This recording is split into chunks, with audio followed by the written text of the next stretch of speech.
I walked the world afar, built up 1,000 walls to try and hide away. I searched to find my soul, a journey far from home, lost in the life I'd made. Now I found a love that is clearer than the deep blue skies. It's true, you were right there. I can see it in the days gone by.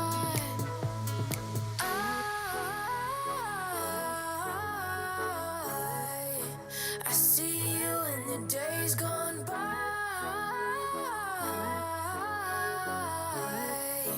Your promise never left my side. I know sometimes I tried to give up, still you caught me when I fell from high.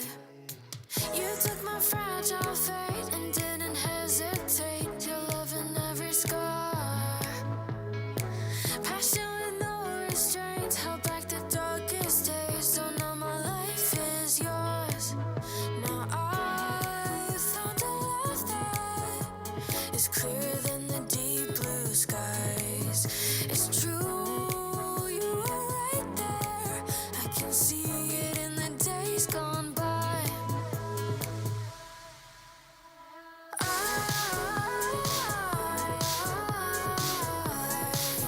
I see you in the days gone by.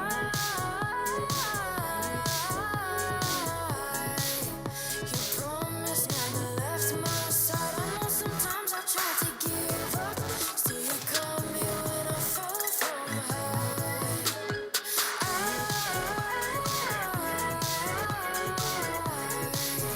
I see you in the days gone by.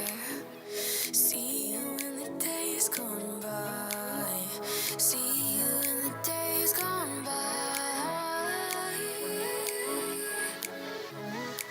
And I need you every day, 'cause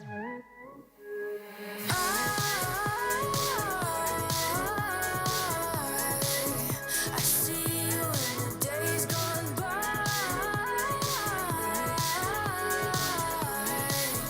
Your promise never left my side. I know sometimes I tried to give up, still you caught me when I fell from high.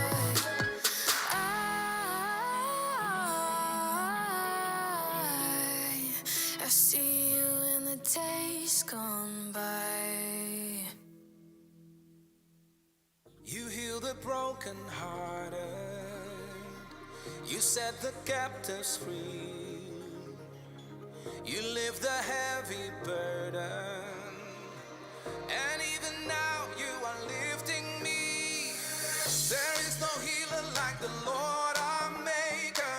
There is no equal to the King of Kings. Oh, our God is with us, we will fear no evil. 'Cause you do impossible things. There is no healer like the Lord our Maker. There is no equal to the King of Kings. Oh, our God is with us, we will fear no evil. 'Cause you do impossible things.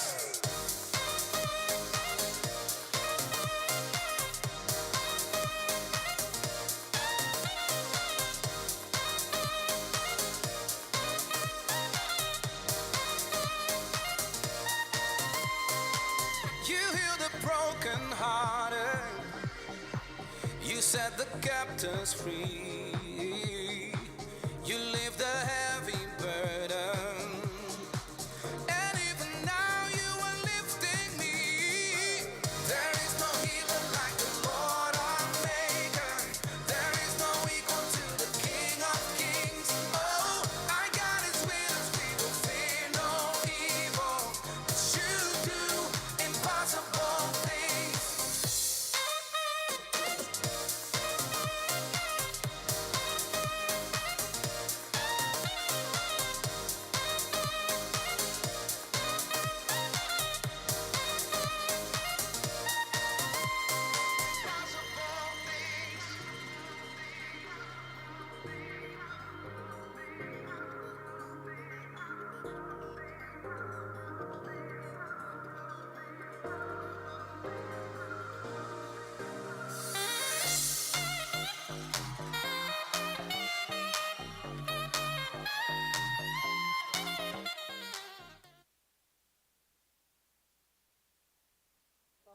What's up, 4 Point? My name's Justice. And I'm Sonia, and we are so excited to have you this morning.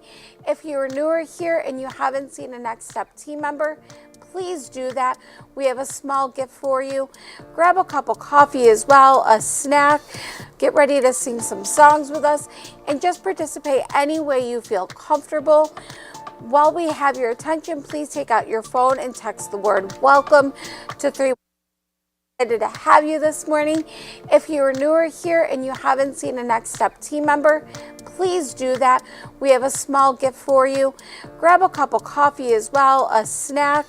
Get ready to sing some songs with us, and just participate any way you feel comfortable.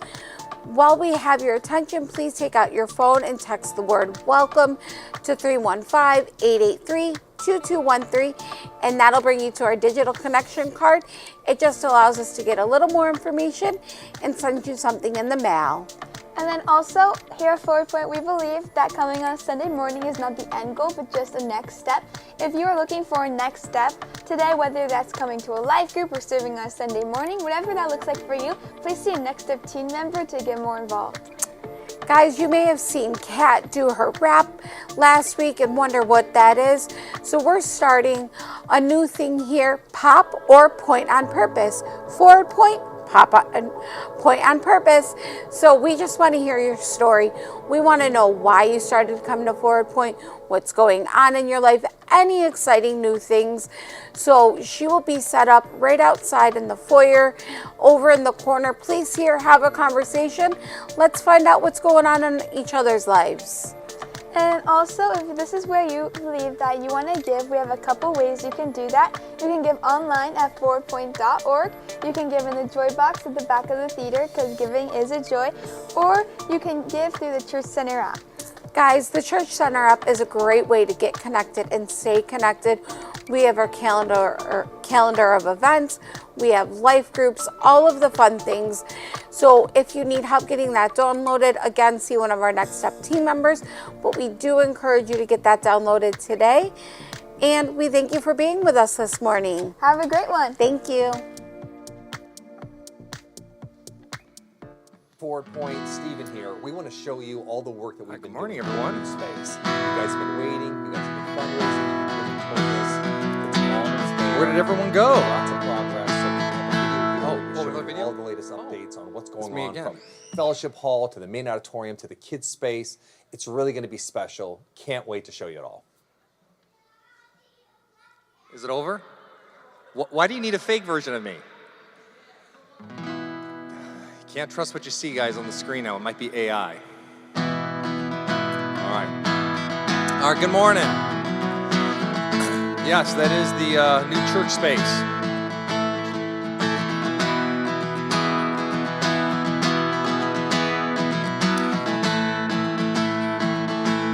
If you guys don't mind, I'm by myself here. I literally think, is everyone hearing a string out of tune here? This is kind of funny, but I'm gonna stop because you ever have fingernails down the chalkboard and you feel like you do something and then you're like, I can't do this. I feel like right now. So somebody tell a joke or something. No, don't tell a joke.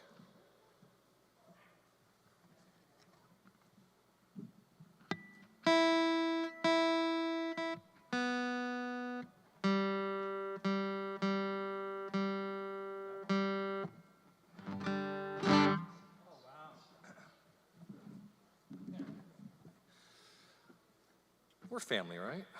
Okay. See, this is what happens. My wife goes out of town and you can't take me anywhere. But I got issues up here, guys. Here we go. I got a lot of issues here. All right. Better is one day.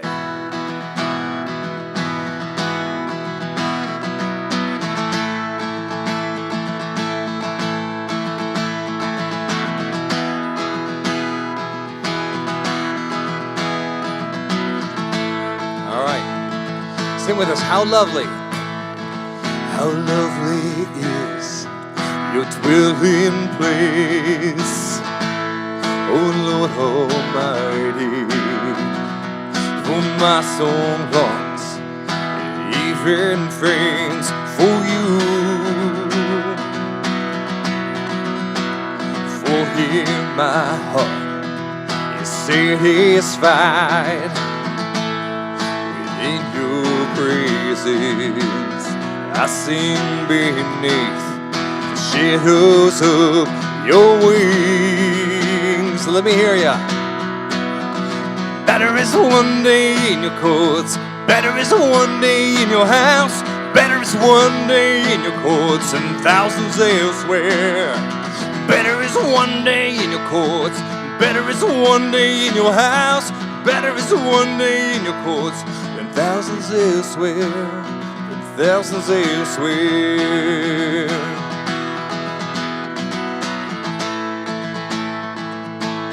One thing I ask, I would seek to see your beauty, to find you in the place your glory dwells. Let's sing it again. One thing I ask, I would seek to see your beauty, find you in your place, your glory dwells. Better, ooh, better is one day in your courts. Better is one day in your house.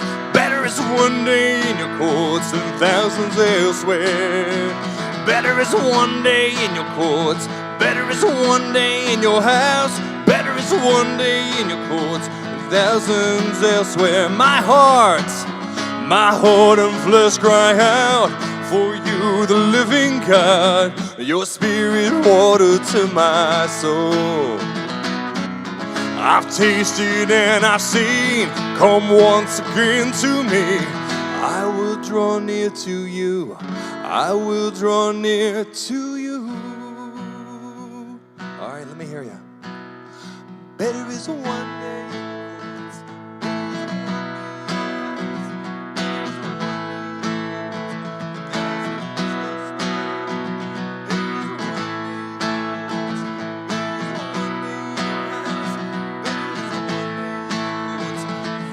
Elsewhere. Oh, better is one day in your courts. Better is one day in your house. Better is one day in your courts than thousands elsewhere. Oh, better is one day in your courts. Better is one day in your house. Better is one day in your courts than thousands elsewhere. Better is one day. Better is one day. Better is one day than thousands elsewhere. Oh, better is one day. Better is one day. Better is one day than a thousands elsewhere. A thousand elsewhere. Than a thousand elsewhere. Better is one day. Better is one day than a thousand elsewhere. All right, you guys, not bad.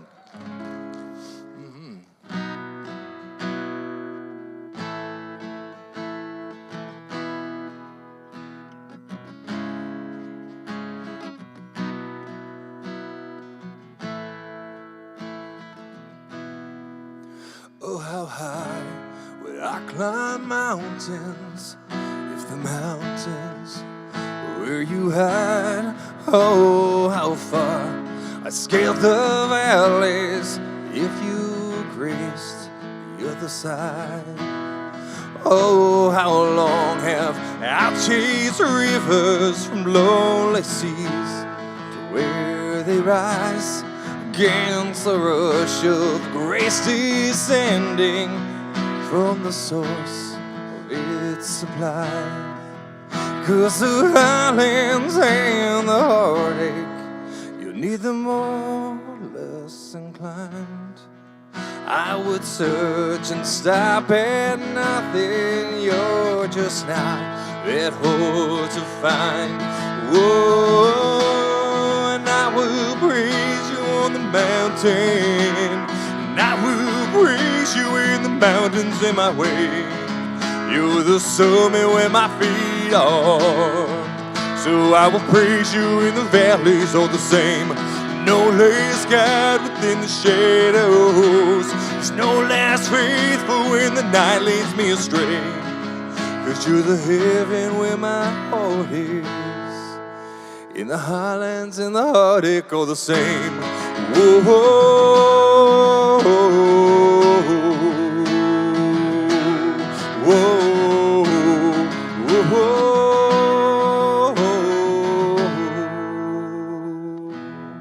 Oh, how far beneath your glory does your kindness extend a path from where your feet rest on the sunrise, where you sleep the sinners past.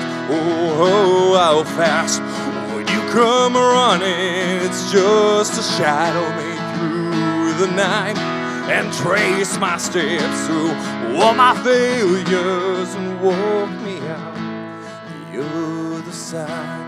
For who could dare ascend that mountain, that valley hill we call Calvary? For the one I call Good Shepherd, who like a lamb was slain for me. Whoa, and I will praise you on the mountain, and I will praise you in the mountains in my way. You're the summit where my feet are. So I will praise you in the valleys all the same. There's no less God within the shadows. He's no less faithful when the night leads me astray. 'Cause you're the heaven where my heart is. In the highlands and the heartache all the same. Whoa,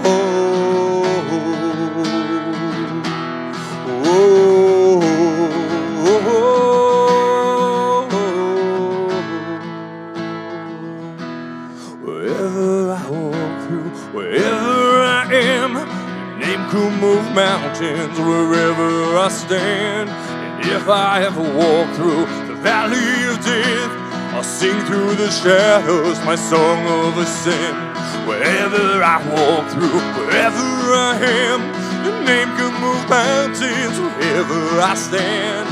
If I ever walk through the valley of death, I'll sing through the shadows my song of ascent, my song of ascent. Whoa, my song of ascent. Whoa, from the gravest of our valleys, come the pastures we call grace, a mighty river flowing upwards from a deep but empty grave. Whoa, and I will praise you on the mountain, and I will praise you in the mountains in my way. You're the summit where my feet are, so I will praise you in the valleys all the same. There's no less God within the shadows. There's no less faithful when the night leads me astray. 'Cause you're the heaven where my heart is. In the highlands and the heartache all the same. So I will praise you on the mountains, and I will praise you in the mountains in my way. You're the summit where my feet are, so I will praise you in the valleys all the same. There's no less God within the shadows. There's no less faithful when the night leads me astray.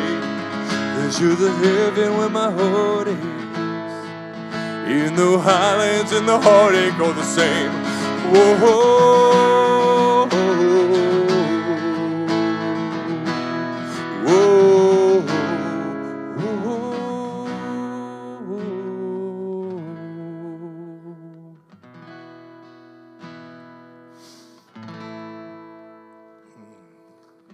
Amen.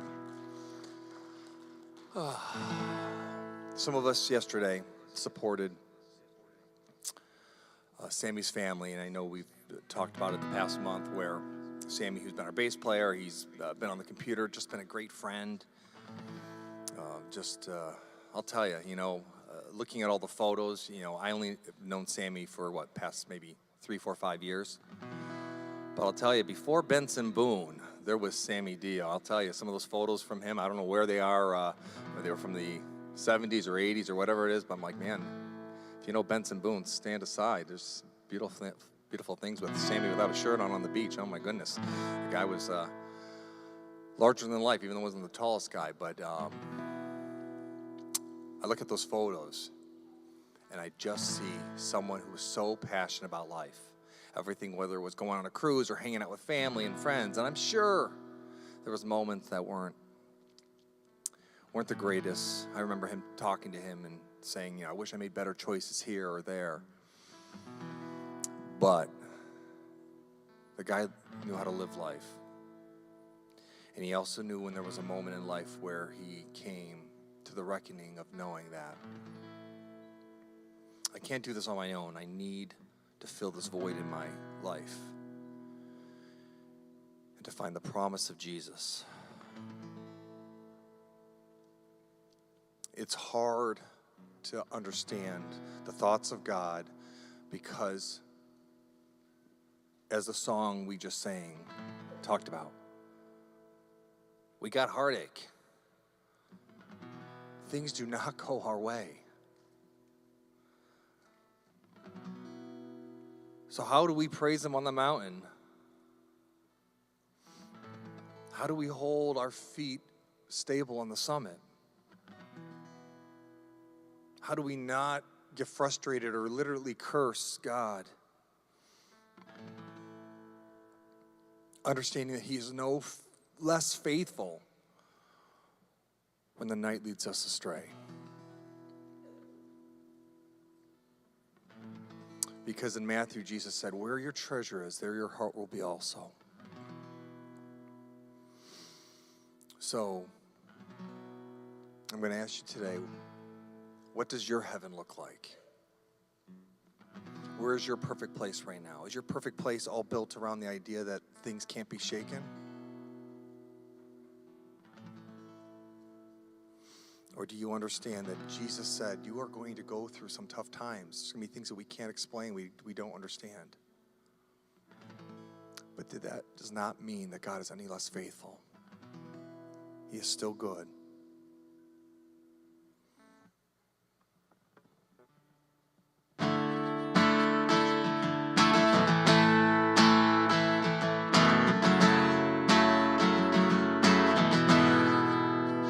Fuck home before I ever cry.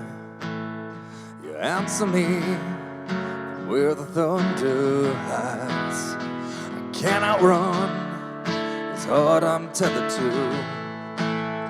With every step I collide with you. Like a tidal wave crashing over me, rushing into me. Your love is fierce, like a hurricane that I can't escape, tearing through the atmosphere. Your love is fierce. Ooh, your love is fierce. Ooh, you cannot fail. The only thing I found, it's through it all. Never let me down. You don't hold back, relentless in pursuit. You never turn, I come face to face with you. Like a tidal wave crashing over me, rushing into me. Your love is fierce, like a hurricane that I can't escape, tearing through the atmosphere. Your love is fierce, like a tidal wave crashing over me, rushing into me.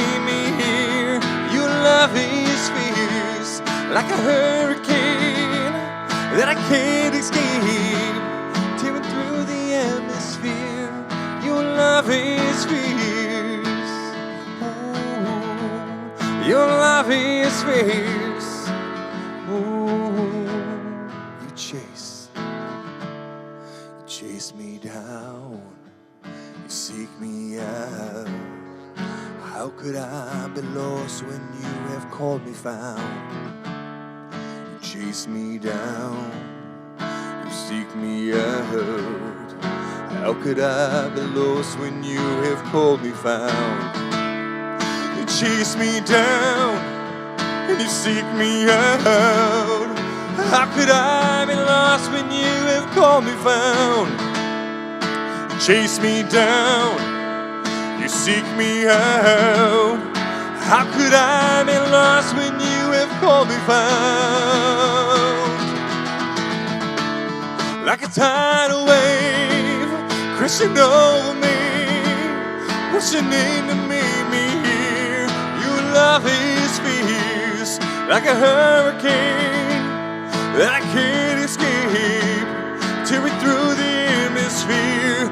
Your love is fierce, like a tidal wave. It's crashing over me, rushing in to meet me here. Your love is fierce, like a hurricane that I can't escape, tearing through the atmosphere. Your love is fierce. Ooh, your love is fierce. Oh, your love is fierce. Ooh, your love is fierce.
Well, good morning. How's everybody doing today? It's great to see you. Hopefully you're all thawed out. I think we're still in the midst of our frozen tundra here season, but hopefully it's just a few weeks away. And then the days are getting longer, at least. That's what we keep telling ourselves, right? The days are getting longer. Hopefully you got a chance to see beforehand the update from Mr. Skinner there on our next building project. It's come a long way if you haven't had a chance to see it. Just wanted to give you a quick update at where we're at financially. Our goal for being able to move in there is $60,000, and we are over halfway, almost at 60% there. So we just thank you for your faithfulness. If you are able to give towards that, we would greatly appreciate it, as we're kind of starting to order things now, and all that money that's been sitting in the bank account is starting to dwindle down. So we could use all hands on deck to help us get to that goal and to be able to get in there. We think by the end of the year, for sure, right? Can we guarantee by the end of the year? I think we can guarantee by the end of the year, hopefully maybe in the next couple months, we'll be over there, and that would be great. A couple weeks ago, I talked about playing hide and go seek as a kid, and as we were talking about confession, and as we talked about it in life group that week, another game that came up with a lot of the people that they played growing up was freeze tag. Anybody here play freeze tag as a kid? Yeah, freeze tag is one of those timeless games I think just kind of lives on in infamy forever. And when I think about freeze tag over the course of my life, there's different things that come to mind. Most recently, I'll tell you, I was subbing at my kid's school as a gym teacher for the first graders. And let me tell you, part of the lesson plan that she gave me was freeze tag with the pool noodles, right? Like the way that they froze each other was by whacking each other with the pool noodles. And to unfreeze, you had to go underneath the legs, right?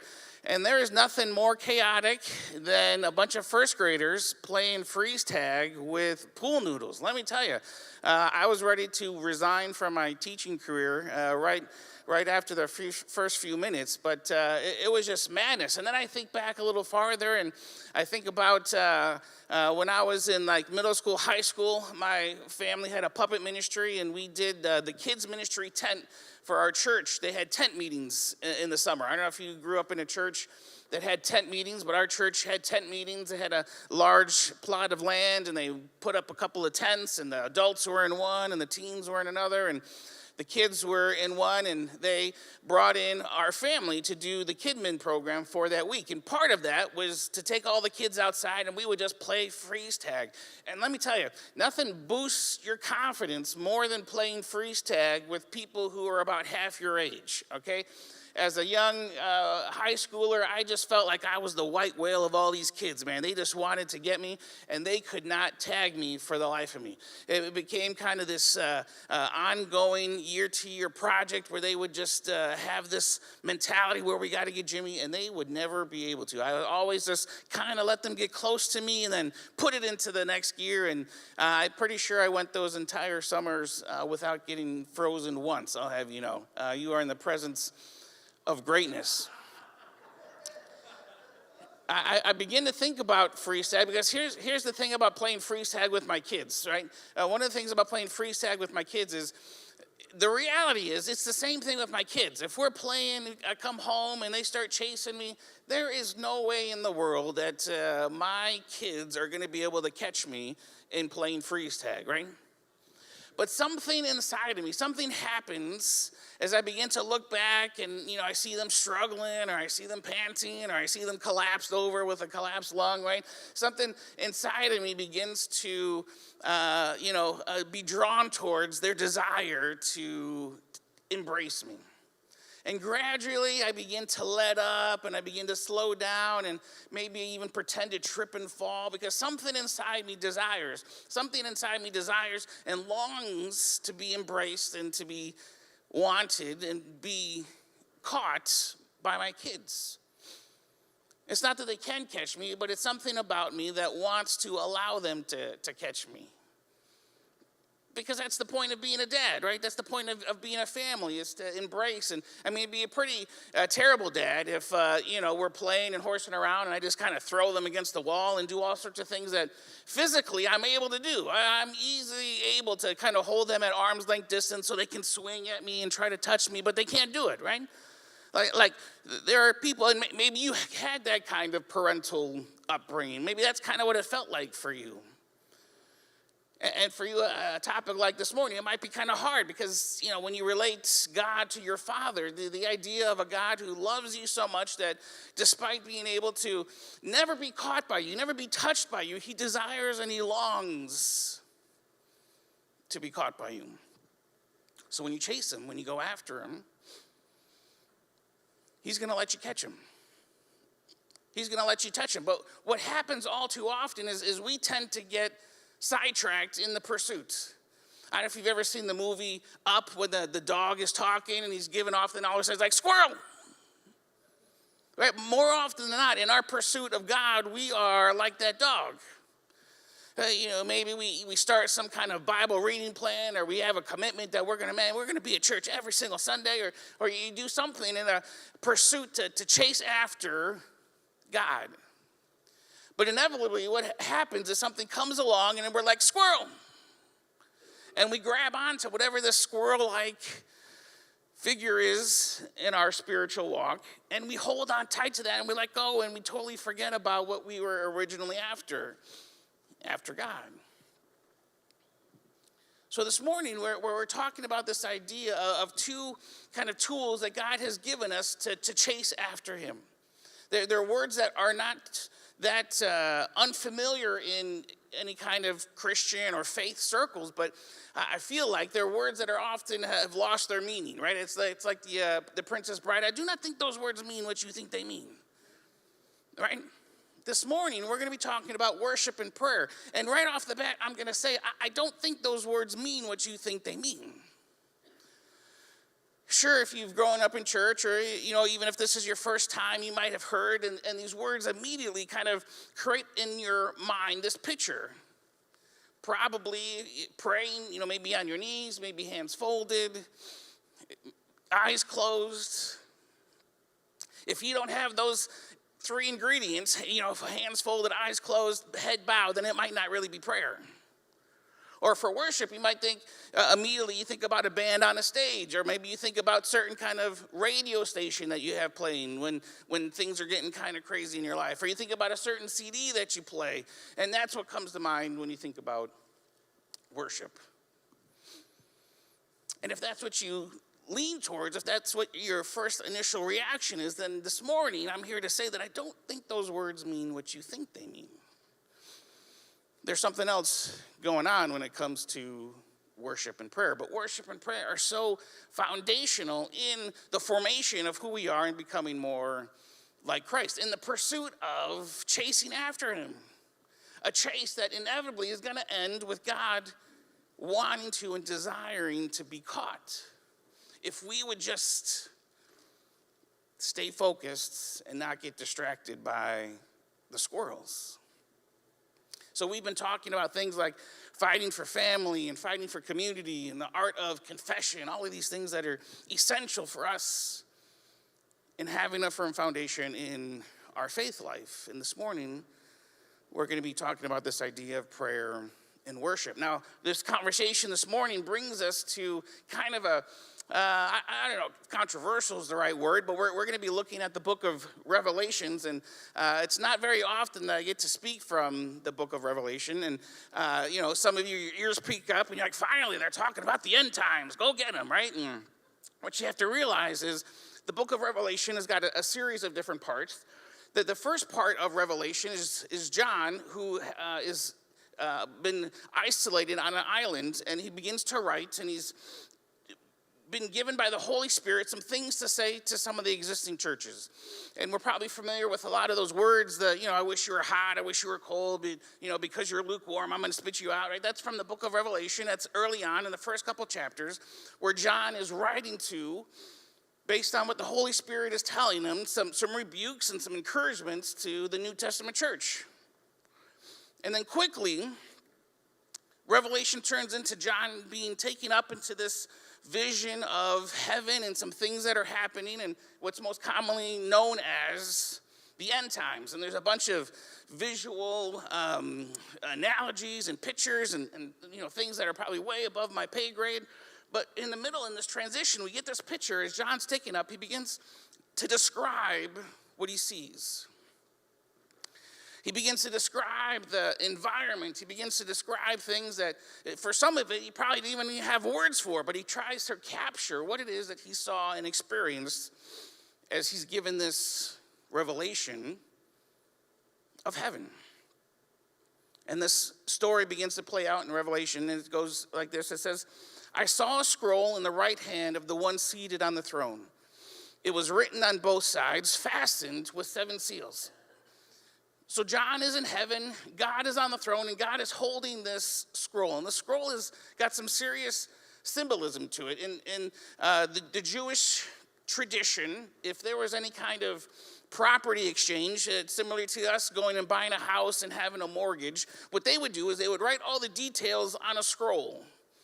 All the information about the ownership, about the settings of the property, any kind of statements about the property that need to be thrown in, all of it written on a scroll. The scroll would be sealed up, and it would be closed with little signet seals.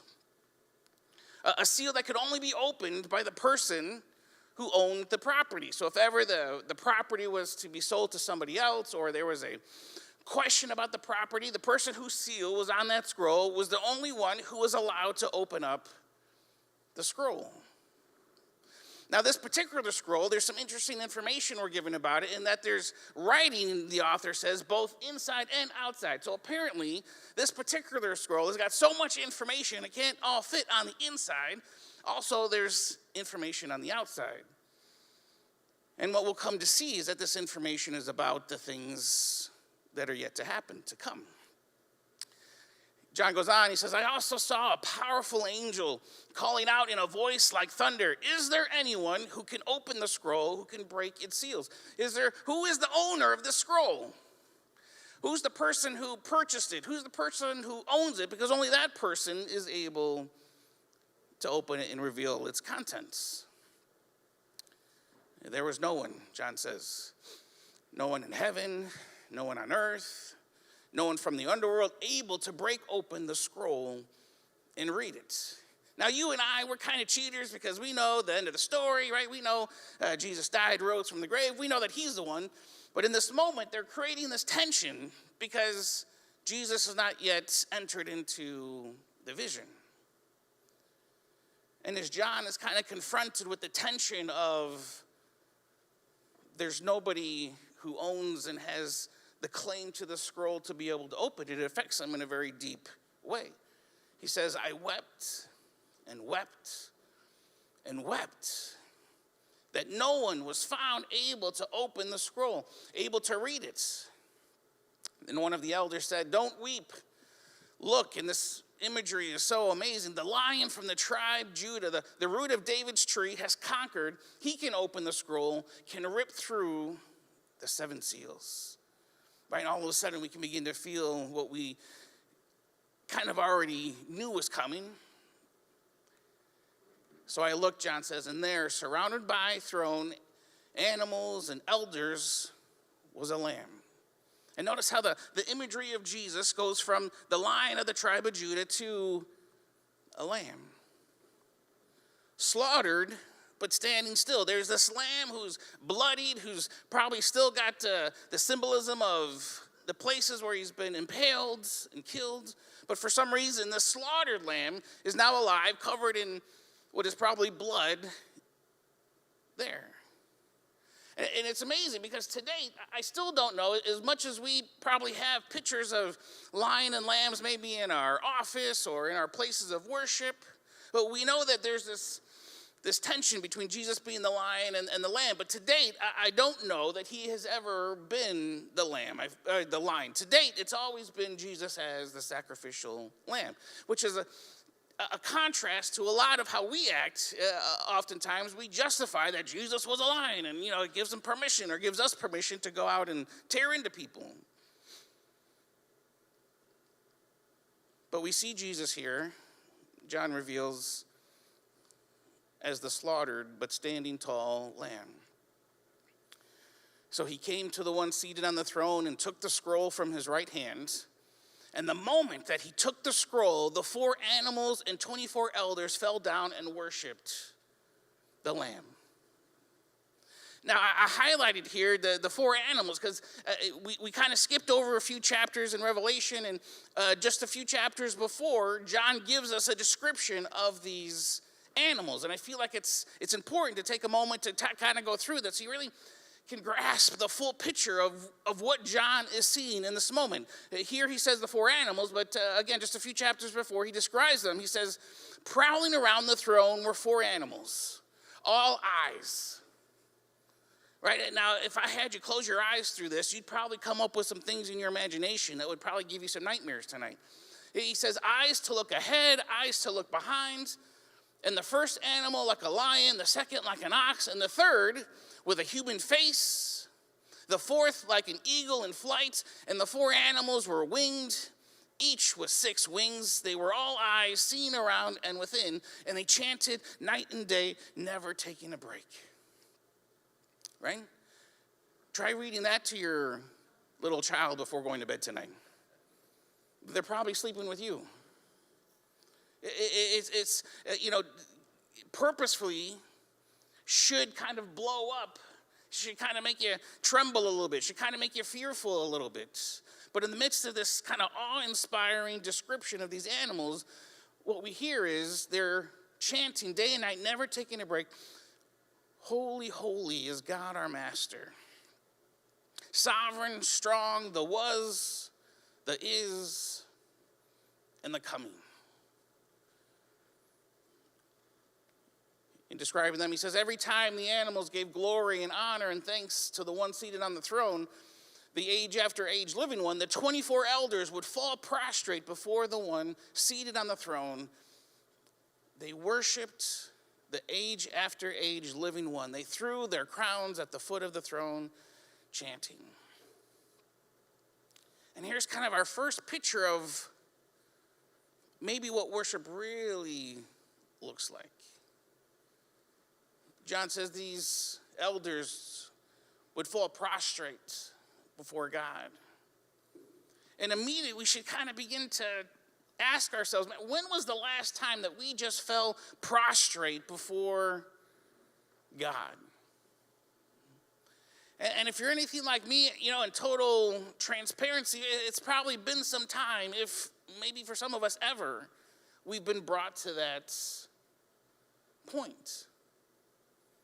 Now, I have no doubt that many of us would probably say, oh yeah, we worship God all the time. But when compared to not our kind of cultural picture of what worship is, and yet the picture of what worship is described as throughout the Bible, I wonder if there is a gap between our worship and what is described as worship throughout Scripture. Because here, 24 elders, we don't know who they are. We don't know what life that they lived that gave them this position, or if they were angels of some kind, but they're probably a big deal.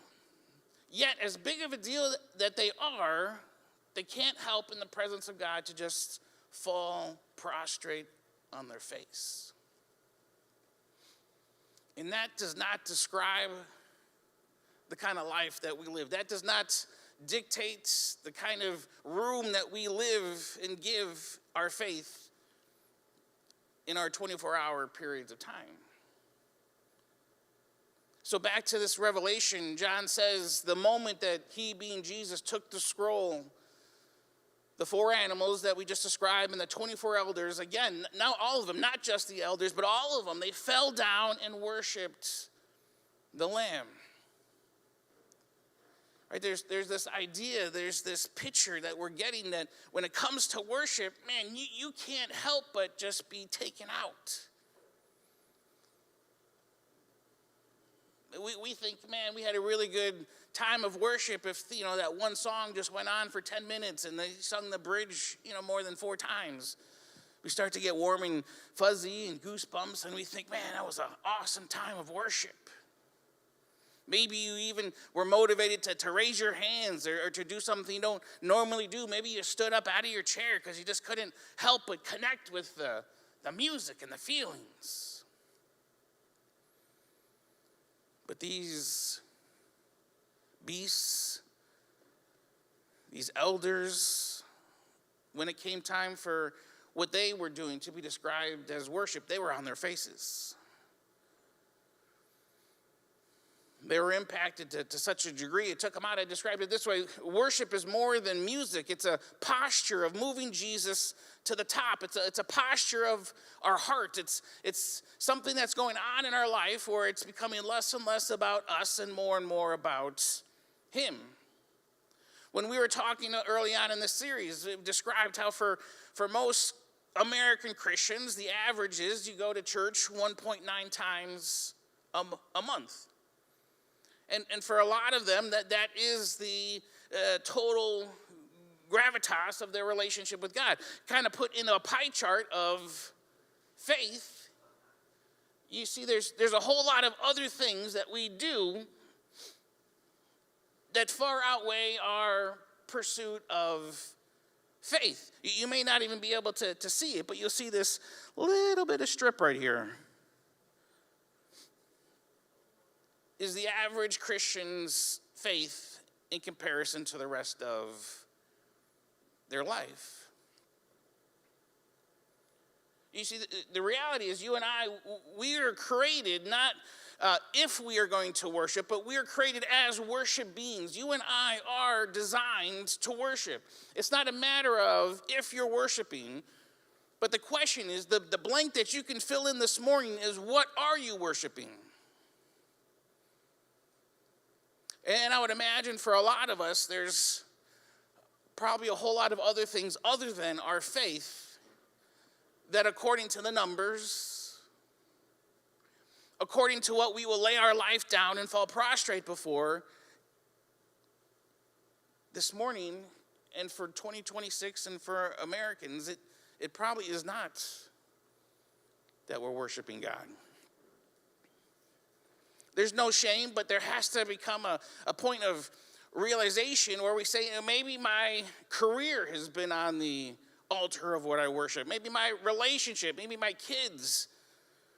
That there's a good chance that this morning, for all of us, we probably have something other than God on the altar of which our life is worshiping. It's not a matter of if you're worshiping. I believe 100% you are worshiping. It's in your DNA. It's how you were created. But the question is this morning, what is it that you are worshiping? And your life bears out the testimony of that. It's a posture of moving Jesus to the top. Now, we don't come to a moment of confession and faith where we say we want to follow Jesus and immediately every area Jesus is on top of. It would be nice if it happened that way. It would be a whole lot easier, but the reality is anybody who's spent their life following Jesus will tell you that it's a formation process where constantly there's more and more things that bubble up to the surface, and I realize, man, I look at that in my life, and that actually is taking a place more than Jesus is.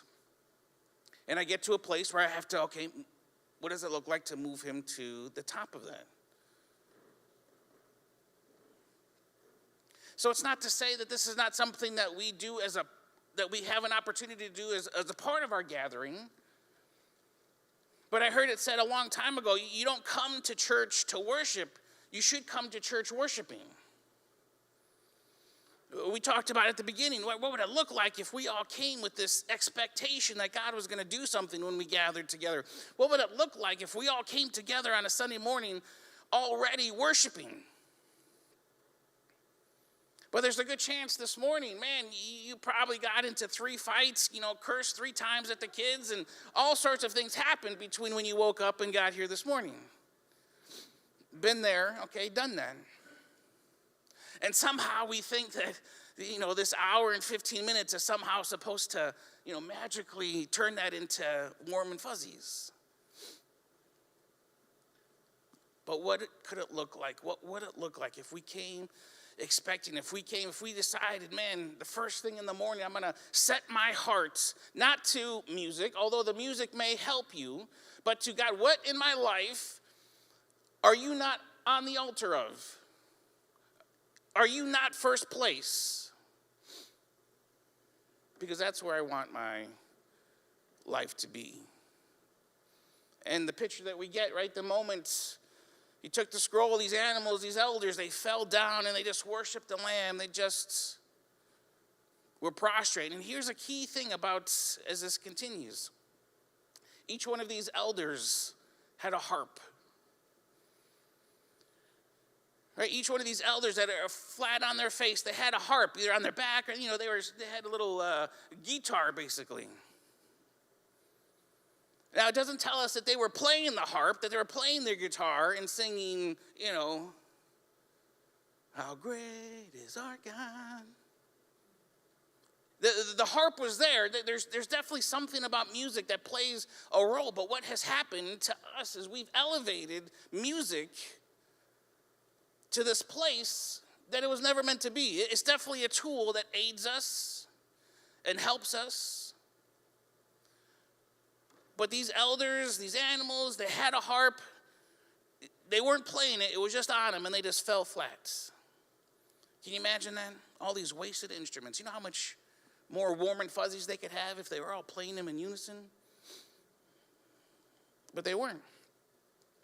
Each had a harp, and each had a bowl, a gold bowl filled with incense, the prayers of God's holy people. And this is where this idea of prayer begins to come into the picture.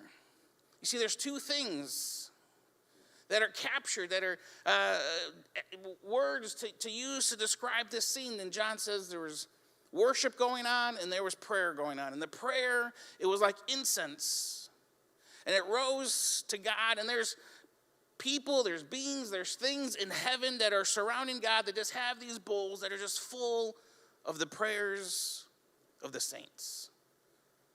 And when I think about prayers of the saints, man, I have a hard time raising my hand and saying, yeah, that's me. Because all too often my prayers are like, God, would you bless the food? Now that's important.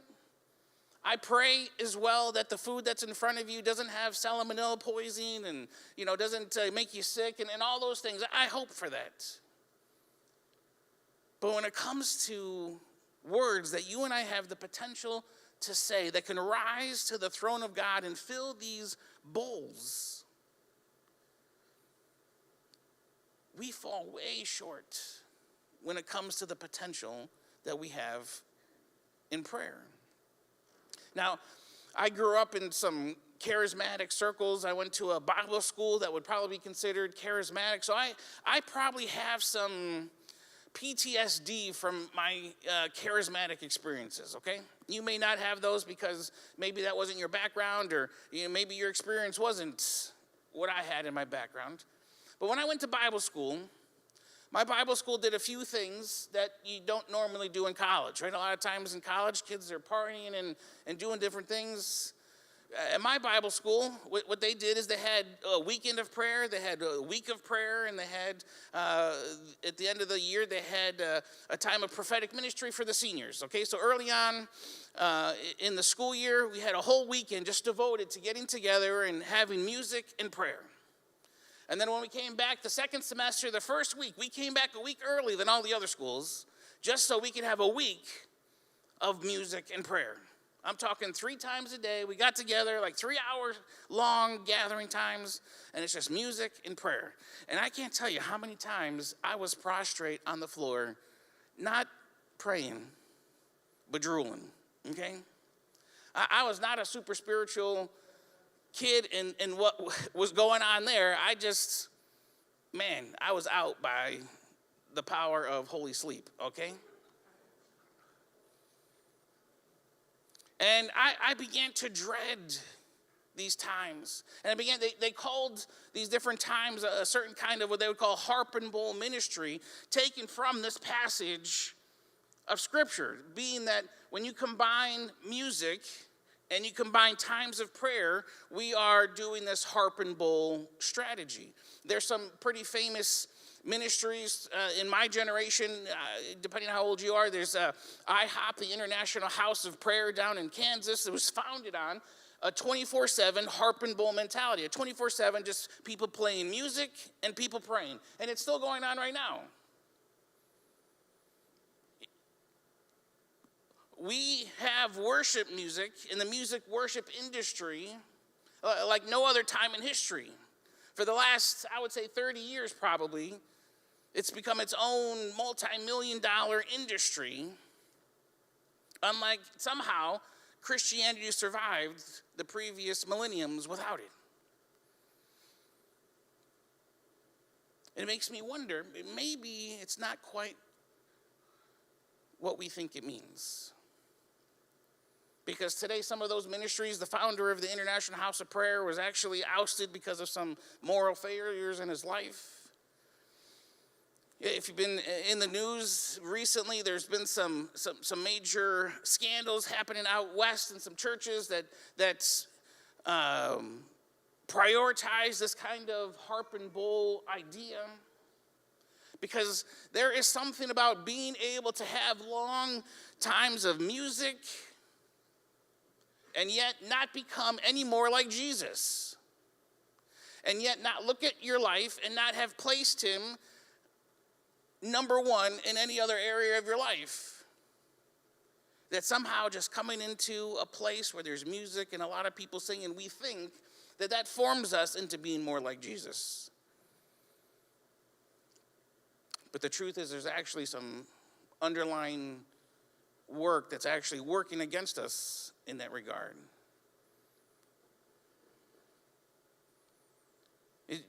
When it comes to prayer, David put it this way. He says, may my prayer be set before you like incense. May the lifting up of my hands be like the evening sacrifice. There's something about prayer and worship that should feel more like sacrifice than enjoyment. I got to imagine it's not the most comfortable position to just lay prostrate on the ground.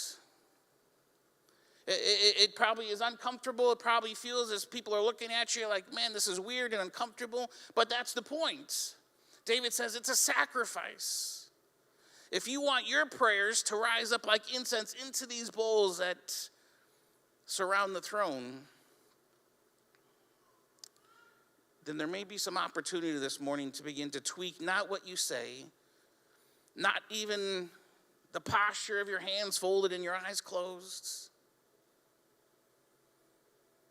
but an internal reflection of your heart. And God, where in my life are you not on the altar? What in my life, when shown by the numbers, are you not number one? Because David in the book of Psalms, you notice it's the book of Psalms, it's not the book of worship. The book of Psalms, these are words set to music, and these words set to music are meaningless unless we allow them inside of our heart to work and to work us over and to change us from the inside out.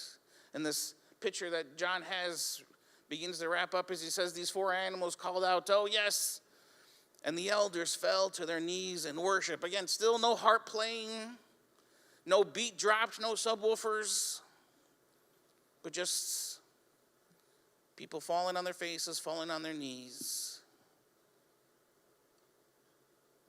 So, Jesus, you're on top. Jesus, you paid the price for this scroll. You can open it. You are worthy. And because of that, you are worthy for my worship, for my life. And it's always going that next and last 25%. Lately, my oldest daughter and I have been going to the gym, and for the first time, she started joining me in the exercise room where the treadmill and the elliptical are. And I go on the elliptical, and I can't see what's going on behind me, but she told me that she went on the treadmill for about 0.2 miles. And she says, then it started to get hard, so I went and did something else. And we had to have this conversation, right, that doing these machines for the first 0.2 miles of it is nothing. Everybody can do that. There's no work being done during that time. But when stuff starts to happen, when the fat starts getting to be eaten, when your body starts to feel, there's sweat and there's things that are happening, there's soreness that begins to develop, there's pain, and you have to push yourself even through that moment. Lately, after my workout, I've been going into the sauna, and man, there's times in the sauna when the steam starts coming on, I want to get out of here. But I have to set a time limit on my phone, and I tell myself, I am not leaving until the alarm goes off. There's times beforehand where it's uncomfortable, it's terrible, and I want to walk out. There's other guys who come in, and I'm thinking, I don't want to be here. But I have to push myself through not what I feel, but on the time limit, I've said, okay, this is what needs to be done. For the work that I want to happen, this is what needs to be done. And I am not giving up. I'm not leaving. I'm not bowing out until I get there, no matter how hard, no matter how uncomfortable, no matter how ugly it gets. And when your faith starts to feel that way, Forward Point, then I think we might start tapping into true worship and prayer. And I wonder if you would, for me, for our faith, for Forward Point as a part of who we want to be, you might help me by taking a second look the next time you want to use the word worship or prayer in your vocabulary. Man, after I dive into this, I get such a kick out of it. Some places they have a ministry position. It's the worship pastor, right? And after a message like today, can you imagine this one guy whose job's responsibility is to make everyone get to this place? It's really silly. But it's the economic engine that we've developed in our culture, and we gotta spend some time redeeming it. Because I don't think those words mean what we think they mean. So as we lay this foundation of who God's calling us to be, I wonder if you might join me in that. God, we're so grateful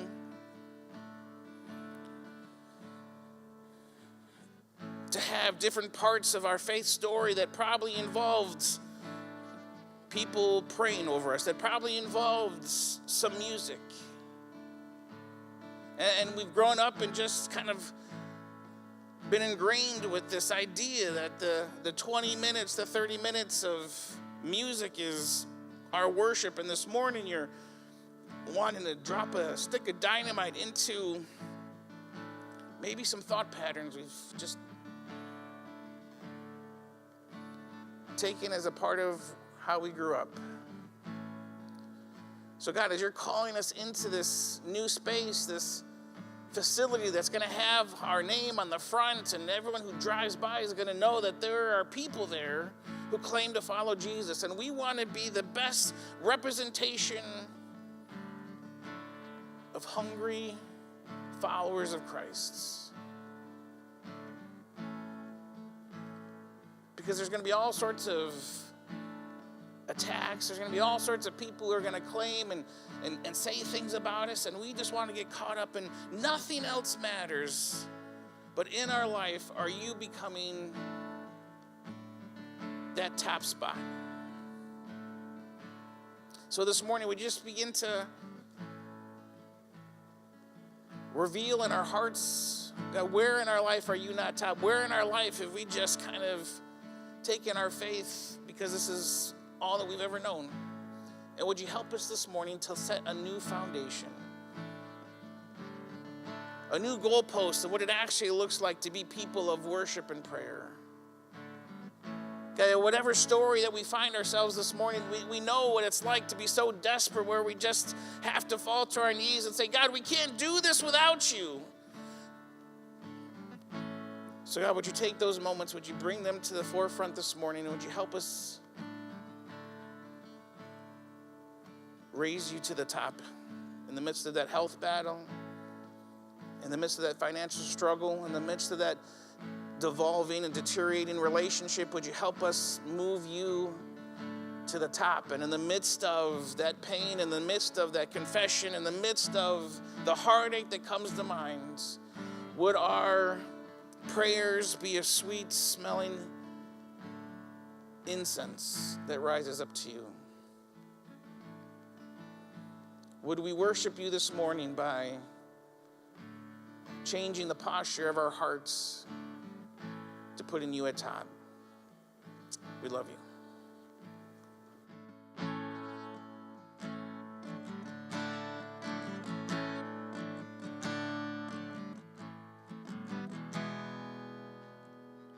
Come out of sadness from wherever you've been. Come broken-hearted, the rescue begin.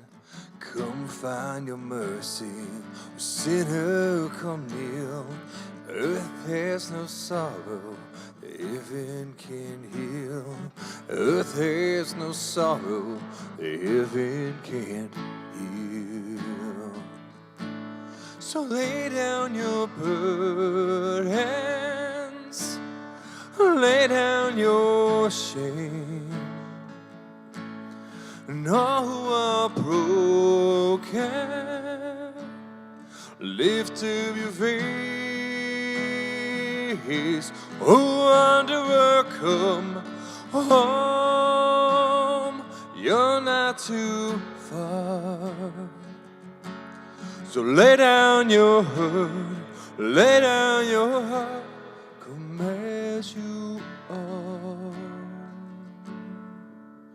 There's hope for the hopeless and all those who've strayed.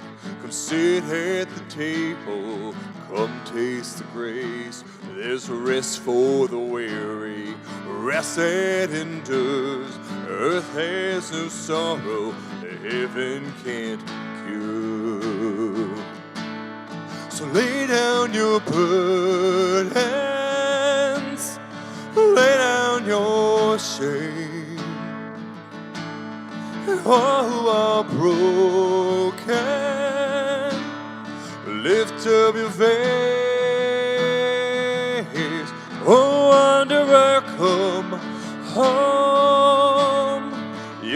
not too far. So lay down your hurt, lay down your heart, come as you are, come as you are. Fall in his arms, come as you are, come as you are, come as you are. Fall in his arms, come as you are. There's joy for the morning, oh sinner be still. Earth has no sorrow that heaven can't heal, but earth has no sorrow that heaven can't heal. So lay down your burdens, lay down your shame. All who are broken, lift up your face. Oh, wanderer, come home. You're not too far. So lay down your hurt, lay down your heart, come as you are, come as you are. Fall in his arms, come as you are,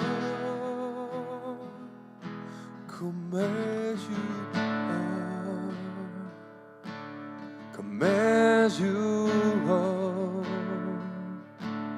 come as you are.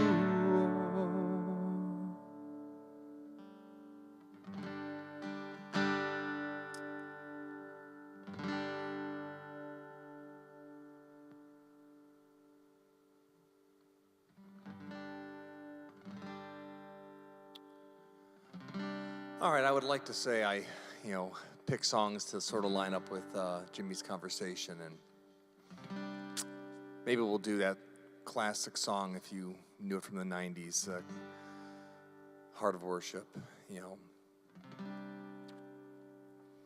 But in the middle of this conversation, I was saying to myself, man, he's talking about the Lion and the Lamb. Yeah, and going into a little bit of revelation there, I was getting like, whoa, Jimmy. But there is a song that Leland made very popular. I think he wrote it, the artist Leland, and it's called The Lion and the Lamb. And I said, you know what? Kind of goes with today. But before we sing that, I think it kind of goes with what I shared before Jimmy spoke, and that is, where is your heaven right now? What do you value? What is your treasure right now? Because even though we saw that big diagram and sadly 0.3% of maybe spending time in faith, that doesn't mean that should be your state of mind. But I tell God every Sunday morning for the past 25 years, God, if you just take care of my kids and get rid of them, I would actually act a lot better. I wouldn't be such a bad person, but somehow they were always there, and maybe that's what Paul meant when he had a thorn in his flesh. But I'll tell you right now, church, that you will find out where your faith in God lies. You will find out what your treasure is, where your heaven is. Not when things are going right, but when you don't understand and when things are not right. Can you worship God then? Can he not just be your lamb, but can he also be strong enough to be your lion? Not lying to yell at someone else or hurt someone else or whack someone with a pool noodle, but if you can have him be strong enough to give you the grace, the kindness, the patience in your life, to speak softer, to love on your family, to love on your friends, to seek clarity and clarification. So this is what we'll be telling, and by you doing that, will really show us where your heart is with God. And that's why we can go before him.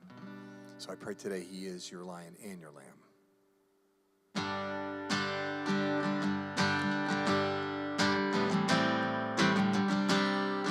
We've sung this one in the past.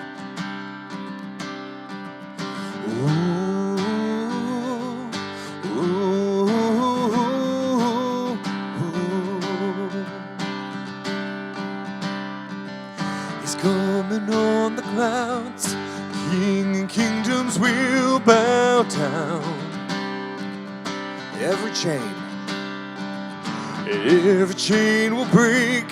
His broken hearts declare his praise. For who can stop the Lord Almighty? Our God is the Lion of Judah. He's roaring with power, and he's fighting our battles, and every knee will bow before him.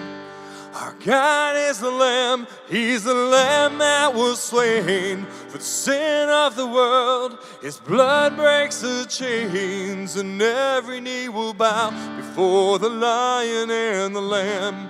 Oh, every knee will bow before him.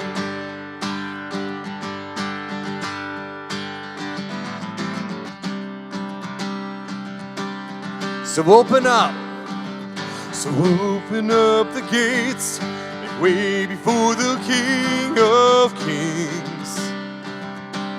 Our God who comes to save, is here to set the captives free. For who can stop the Lord Almighty? Our God is the Lion, he's the Lion of Judah.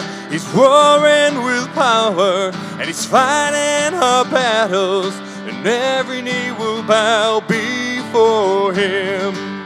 Our God is the Lamb, he's the Lamb that was slain for the sin of the world, and his blood breaks the chains, and every knee will bow before the Lion and the Lamb.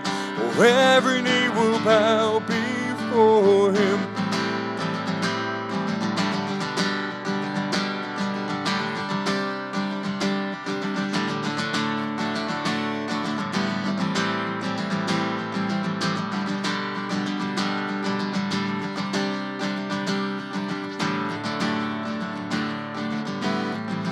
Who can stop the Lord Almighty? Who can stop the Lord Almighty? Who can stop the Lord Almighty? Who can stop the Lord Almighty? And who can stop the Lord Almighty? And who can stop the Lord Almighty? Who can stop the Lord Almighty? Who can stop the Lord? Our God is the Lion of Judah. He's roaring with power. He's fighting our battles, and every knee will bow before him. Our God is the Lamb. He's the Lamb that was slain for the sin of the world. His blood breaks the chains, and every knee will bow before the Lion and the Lamb. And every knee will bow before him. Oh, oh, oh, oh,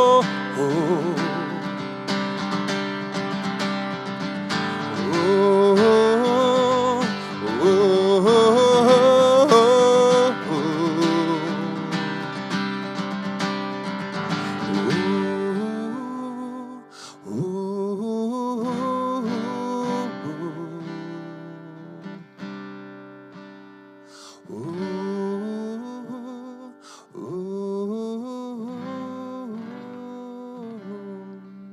Four Point, we love you guys. As always, there's the prayer corner back there. See somebody. Do not leave today. If you're, again, your mind and heart is not in the right spot with God. Maybe, again, worship is just something that you do when someone's playing guitar or singing are here. I think God wants to take us all deeper. We all need it. We need a refresh in our lives. So please, anything on your heart, see someone at the prayer corner. They're going to love on you and they're going to pray with you. And if anyone doesn't know Kat Danza, she is going to be out, I think, in the lobby area there. And again, she's trying to collect some videos. And she's got some cool thing called Pop Reels there. And I don't know if she's got soda back there for you guys, but go back there and we want to hear people's stories about what people, what's going on in your life, what God is doing in your life. And we're going to share it with everyone. So love you guys. Have a great week.